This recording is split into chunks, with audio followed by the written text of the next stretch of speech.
Mesa Rock Formation sa bayan ng Allen sa Samar kung saan tila nang aakit ang dagat.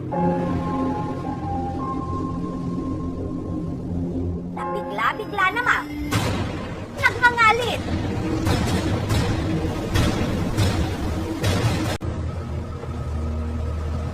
Ito na siguro ang pinakamapangahas na ginawa ng binatang ito.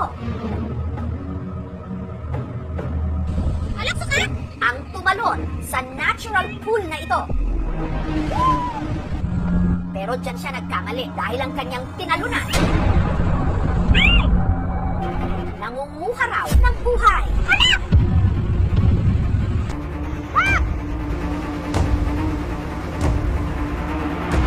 Winasiwas lang ng alon.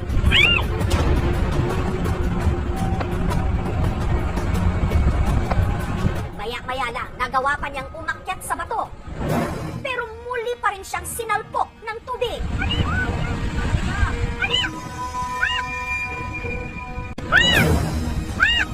Maiintindihan na kaya ng binata kung bakit ito tinawag na death pool.